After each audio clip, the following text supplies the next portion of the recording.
Hello my dear students, welcome to Taran sir classes. आज आपके लिए लेकर आए हूँ क्लास 11th की साइकोलॉजी बुक से चैप्टर नंबर 4 ह्यूमन डेवलपमेंट के कुछ बड़े इंपॉर्टेंट मल्टीपल चॉइस क्वेश्चंस और साथ में शॉर्ट इंपॉर्टेंट क्वेश्चंस। और ये भी कहूँगा, अगर आप मेरी video for the first time देख रहे हैं तो आप इस वीडियो की डिस्क्रिप्शन बॉक्स में जा सकते हैं। वहाँ पर आपको मिलेंगी कुछ और भी डिफरेंट वीडियोज़ जो डिफरेंट सब्जेक्ट्स की हैं, चाहे इंग्लिश है, हिस्ट्री है, पॉलिटिकल साइंस है। और अगर आपकी किसी भी तरह की कोई रिक्वायरमेंट है तो आप मुझे वैसे बता सकते हैं कमेंट सेक्शन में जाकर।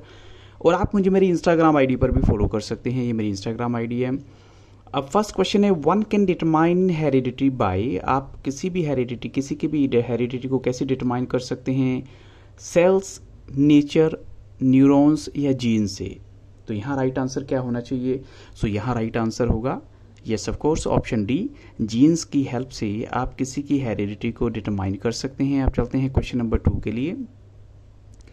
Internal environment refers to. Internal environment का मतलब क्या होता है? तो ऑप्शंस आपके सामने गिवन है, that which is with in the house और प्री नेटल इन्वायरमेंट और which is required for survival और पोस्ट नेटल इन्वायरमेंट। तो यहाँ राइट आंसर क्या होना चाहिए?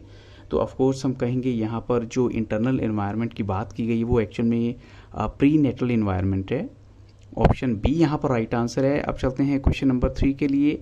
What does phenotype mean? Phenotype का मतलब आप बताइए क्या हो सकता है? तो ऑप्शन आपके सामने है, डोमिनेटिंग जीन्स और रिसेसिव जीन्स और genetic characteristics seen and unseen, और लास्ट ऑप्शन है that which is observable in jeans.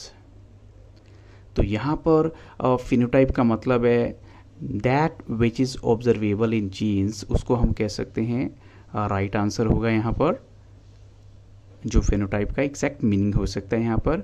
अब चलते हैं नेक्स्ट क्वेश्चन के लिए। क्वेश्चन नंबर 4 है, which genetic characteristics are taken into account in a person's genotype? किस तरह की जेनेटिक कैरेक्टरिस्टिक्स को आप कंसीडर करेंगे अगर आप किसी पर्सन के जीनोटाइप को डिफाइन करना चाहते हैं? तो वो कैरेक्टरिस्टिक्स सीन होंगी, अनसीन होंगी, या फिर कहें सीन एंड अनसीन दोनों ही होंगी, या फिर उसका फिजिकल अपीयरेंस होगा।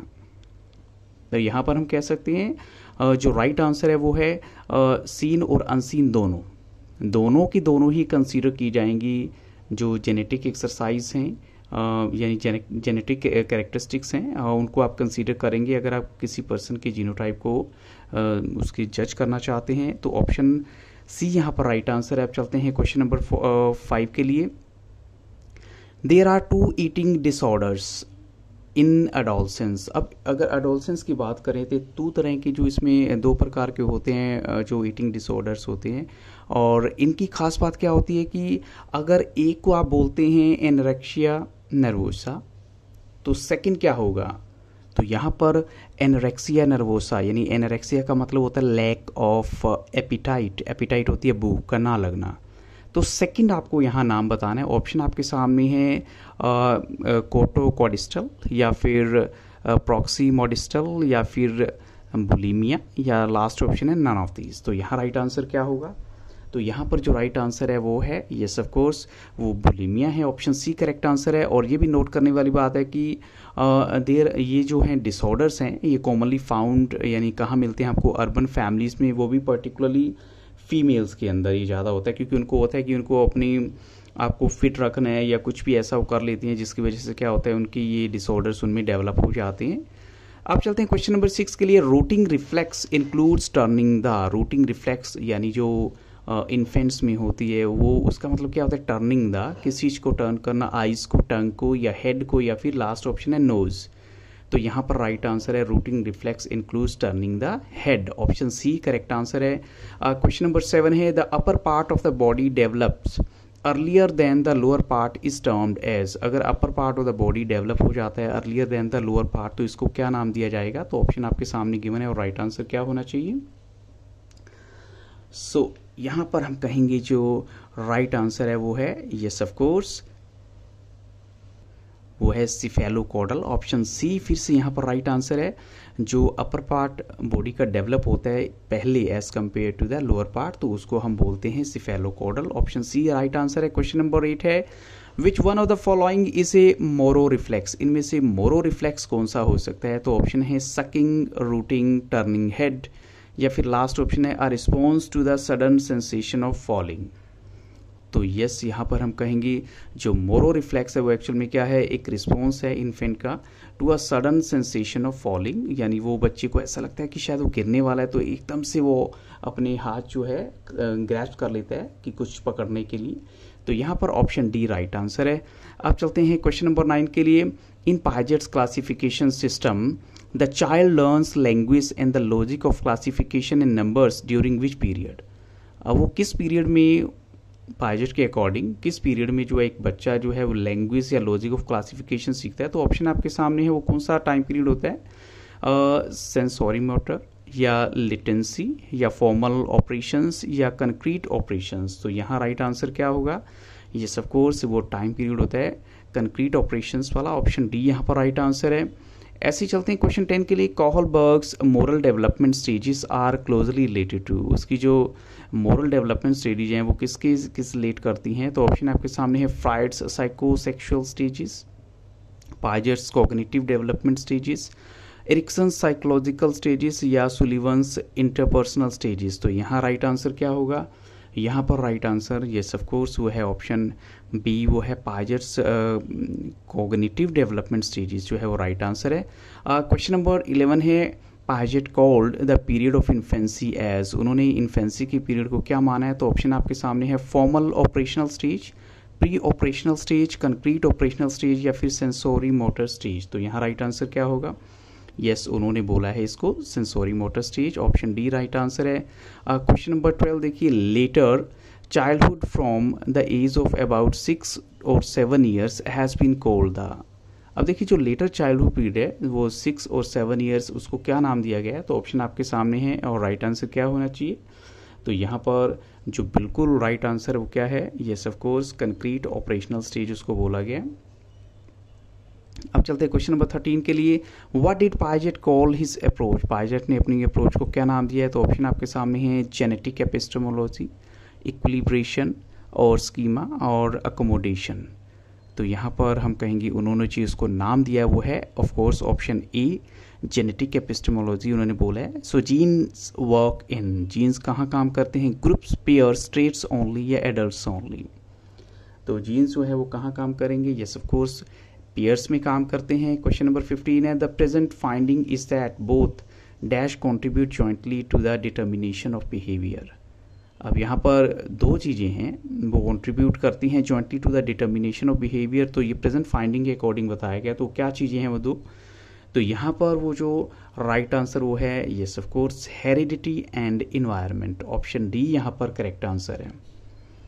इसके अलावा अब चलते हैं कुछ ऐसे शॉर्ट इंपॉर्टेंट क्वेश्चन के लिए जो मुझे लगा आपके साथ डिस्कस करने चाहिए, काफ़ी इंपॉर्टेंट क्वेश्चन हैं। Discuss various processes of human development और या कहीं डिस्कस फैक्टर्स इन्फ्लुएंसिंग डेवलपमेंट। अब आपकी डेवलपमेंट में कौन से ऐसे फैक्टर्स हैं जो बहुत इंपॉर्टेंट होंगे? तो यहाँ देखिए जो ह्यूमन डेवलपमेंट है एक इंटरप्ले है biological, cognitive, socio emotional processes, उसमें आपका फिजिकल भी आता है, माइंड भी आता है और सोशो इमोशनल तो रहेगा ही उसमें। तो development due to genes inherited from the parents such as height, weight, brain, heart, lungs development etcetera point towards the role of biological processes. ये तो हमारा हो गया फिजिकल जो सारा आ जाता है बायोलॉजिकल प्रोसेसेस में।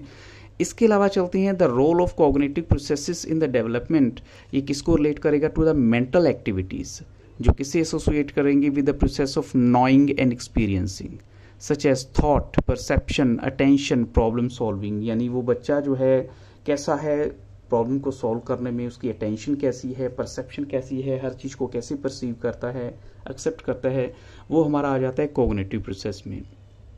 और थर्ड नंबर पे जो हमारी आती है वो है सोशो इमोशनल प्रोसेस, वो इन्फ्लुएंस करती है, वो होता है एक्चुअल में changes and individuals interactions with other people और चेंजेस इन इमोशंस और उसकी जो पर्सनैलिटी है वो सारा का सारा आ जाता है हमारा सोशो इमोशनल प्रोसेसेस में। तो ये तीनों प्रोसेसेस हमारी डेवलपमेंट के लिए बहुत इंपॉर्टेंट है। तो ये क्वेश्चन आपको 3 मार्क में आ सकता है। अब चलते हैं क्वेश्चन 2 के लिए। What are the physical changes that take place during adolescence. Adolescence में कौन कौन से फिजिकल चेंजेस होते हैं? तो फर्स्ट नंबर पे देखिए जो hormones released during puberty result in the development of primary and secondary sexual characteristics. जो हमारी प्राइमरी और सेकेंडरी सेक्सुअल कैरेक्टरिस्टिक्स हैं हार्मोन्स की वजह से जो रिलीज़ हुए होते हैं प्यूबर्टी के वक्त, वो उनको डेवलप करने में हेल्प करते हैं। ऐसे क्या होता है, जो primary sex characteristics include those directly related to reproduction and the secondary sex characteristics include feature और signs of achieving sexual maturity. तो ये दोनों चीज़ें आ जाती हैं। तो अब चलते हैं थर्ड पॉइंट के लिए। जो प्यूबर्टल चेंजेस होते हैं इन बॉयज़ वो कैसे मार्क्ड होते हैं, by the acceleration in growth, या उनके जो फेस पे थोड़े बाल आ जाते हैं, चेंज इन वॉइस, उनकी वॉइस थोड़ी हैवी हो जाती है। और अगर गर्ल्स की बात करें तो rapid growth in height usually begins about 2 years before menarche, यानी द ऑनसेट ऑफ मेंस्ट्रुएशन। तो मेंस्ट्रुएशन के 2 साल पहले उनकी हाइट थोड़ी बढ़ जाती है, और ये इशारा होता है इस तरफ कि बच्चे की जो ग्रोथ है वो हो चुकी है अब। और जो ग्रोथ स्पर्ट है वो begins at the age of 12 to 13 for boys होता है, और अगर गर्ल्स की बात करें तो वो टाइम पीरियड रहता है 10 और 11 years फॉर गर्ल्स। अब चलते हैं क्वेश्चन 3 के लिए। Discuss in detail the term delinquency. अब डिलिंक्वेंसी का मतलब क्या होता है? Delinquency refers to a variety of behaviour ranging from socially unacceptable behavior, legal offenses और criminal acts, for example truancy। truancy क्या होती है? जो बच्चे स्कूल से एब्सेंट रहते हैं, running away from home, घर से भागना, stealing चोरी करना, या बर्गलरी या किसी के साथ धोखा करना। Act of vandalism. वेंडलिज्म क्या होता है? जब आप प्रॉपर्टी को नुकसान पहुंचाते हैं जानबूझकर। तो adolescents with delinquency and behavioral problems tends to have a negative self identity। इसका मतलब क्या है? उनकी जो नेगेटिविटी उनमें आ चुकी है, उनकी नेगेटिव सेल्फ आइडेंटिटी है, या डिक्री ट्रस्ट है, या लो लेवल ऑफ अचीवमेंट है, इस वजह से ऐसा होता है। और delinquency is often associated with low parental support या inappropriate discipline और family discord की वजह से ऐसा होता है। और often adolescents from communities characterized by poverty भी उसका रीज़न हो सकता है, कई बार अनएम्प्लॉयमेंट की वजह से भी होता है। having feelings of alienation from the middle class, perform anti-social act to gain attention, या फिर to be popular with their peers, या कुछ भी रीज़न हो सकता है कि उनको होता है कि अपने जो सेम एज के लोग हैं उनमें पॉपुलर होने के लिए कई बार वो गलत रास्ता चूज़ कर लेती हैं। तो ये कुछ एक रीज़न है उसके। ऐसी 4 मार्क क्वेश्चंस की सीरीज में देखिए जो मुझे लगता है इंपॉर्टेंट क्वेश्चन है। डिस्कस सम रिफ्लेक्सेस इन न्यू बॉर्न बेबीज। इनमें से जैसे कुछ तो रिफ्लेक्स हम ऑलरेडी डिस्कस कर चुके हैं, जैसे रूटिंग रिफ्लेक्स की बात करें, और सेकेंड नंबर पे आता है हमारा मोरो रिफ्लेक्स, और ये शॉर्ट क्वेश्चन में ऑलरेडी आ चुका है एमसीक्यूज में। It includes turning the head and opening the mouth when touched on the cheek. जब आप इन्फेंट के गाल पे थोड़ा टच करेंगे तो या तो अपना टर्न करेगा हेड को, या फिर माउथ ओपन करेगा। और ये कब डिसअपियर होता है? 3 and 6 मंथ के टाइम पीरियड में डिसअपियर हो जाती है ये चीज़। ऐसे जो मोरो रिफ्लेक्स है, if there is a loud noise, अब बच्चे को अगर थोड़ा सा बेबी को लाउड नॉइस सुनाई देगा तो थोड़ा बहुत उसको लगेगा कि शायद वो अपनी आर्म्स को आउटवर्ड की तरफ करेगा और बैक को एकदम से अलर्ट करेगा, and they are bring the arms together, और फिर वो अपनी बाजू को एक साथ लेकर आएगा। इफ ग्रैस्पिंग समथिंग, कुछ पकड़ने की कोशिश करेगा। और ये कब तक चलता है उसके साथ? 6 to 7 मंथ तक। उसके बाद ये चीज़ अपने आप धीरे धीरे खत्म होती चली जाती है। और थर्ड जो हमारा है वो है ग्रास्प रिफ्लेक्स। ग्रास्प रिफ्लेक्स में क्या होता है? व्हेन अ फिंगर और some other object is pressed against the baby's palm, उसके पाम पे आप फिंगर प्रेस करेंगे या कुछ और, the baby's finger close around it, it disappears by 3 to 4 months, replaced by voluntary grasping. फिर उसके बाद उसको जो चीज़ अच्छी लगती है उसी को ग्रास्प करेगा, अदरवाइज वो नहीं करता। और लास्ट है आपका Babinski reflex. When the bottom of the baby's foot stroked the toes fan out in curls. So ये कब गायब हो जाता है? 8 to 12 months के टाइम पीरियड में ये वाला रिफ्लेक्स भी जो है गायब हो जाता है। अब चलते हैं 6 मार्क के क्वेश्चन की तरफ। तो ये देखते हैं क्या हो सकता है। Describe in detail how the various abilities occur in the stage of infancy. कौन सी जो एबिलिटीज इन्फेंसी में होती हैं? जैसे जस्ट बिफोर बर्थ जो न्यू बोन्स हैं, most but not all brain cells उसके डेवलप हो चुके होते हैं, लेकिन जो न्यूरल कनेक्शंस हैं among these cells developed at the rapid और बड़ी फास्ट स्पीड में जो है ये डेवलप होते हैं। जो न्यू बॉर्न है वो उतना हेल्पलेस नहीं है जब जितना कि हम उसको सोचते हैं। So able to indicate what direction is sound is coming from, और वो डिस्टिंग्विश कर सकता है अपनी मदर की आवाज़ को दूसरी वीमेन की आवाज़ से, उसको डिफरेंस पता होता है। तो कुछ वेरियस टाइप्स की एबिलिटीज़ हैं that occur in the stage of infancy. जैसे सबसे पहली मोटर डेवलपमेंट की बात करें तो जो न्यू बॉर्न्स की मूवमेंट्स हैं they are governed by reflexes which are automatic built-in responses to stimuli. The feature of reflexes are, ये ऑलरेडी हम पीछे डिस्कस कर चुके हैं। They are genetically carried survival mechanisms and are building blocks for motor development. ये उसकी motor development के लिए बहुत ज़रूरी है इन रिफ्लेक्सेस का होना। यानी अगर आप देखते हैं किसी बच्चे की कोई ऐसी रिफ्लेक्स में उसके जैसे कोई रिएक्शन नहीं आता, इसका मतलब उसको प्रॉब्लम है, लेकिन अगर वो रिएक्ट कर रहा है तो it means everything is well. They act as adaptive mechanism, और इसके अलावा some are already present in the new born, for example coughing, blinking, yawning persist throughout their lives, ये रहते हैं उसके साथ हमेशा। और as the brain is developing तो फिजिकल डेवलपमेंट्स ऑल्सो प्रोग्रेसेस, तो ब्रेन जैसे जैसे डेवलप करता चला जाता है तो फिजिकल डेवलपमेंट भी प्रोग्रेस करती है। As the infant grows the muscle and nervous system mature which lead to the development of finer skills, तो फिर उसके जो फाइनर स्किल्स की डेवलपमेंट हो जाती है, उसके जो नर्वस सिस्टम है वो भी मैच्योर होता चला जाता है। तो बेसिक फिजिकल स्किल्स वो कौन सी हैं? ग्रास्पिंग, रीचिंग फॉर ऑब्जेक्ट्स हो गया, sitting, crawling, walking and running हो गया। And the sequence of physical development is universal with minor exceptions, ये जो है रहती है माइनर एक्सेप्शंस के साथ फिजिकल डेवलपमेंट की सीक्वेंस यूनिवर्सल होती है।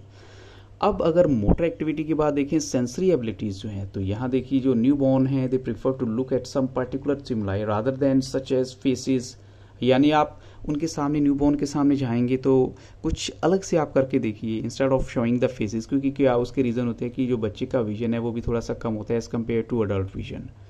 लेकिन बाय 6 मंथ ये थोड़ा सा इंप्रूव होता है, एंड बाय 1 ईयर जो विजन है वो ऑलमोस्ट द सेम होता है as that of an adult. और in general they are colour deficient and full colour vision उनका डेवलप होता है 3 मंथ्स ऑफ एज।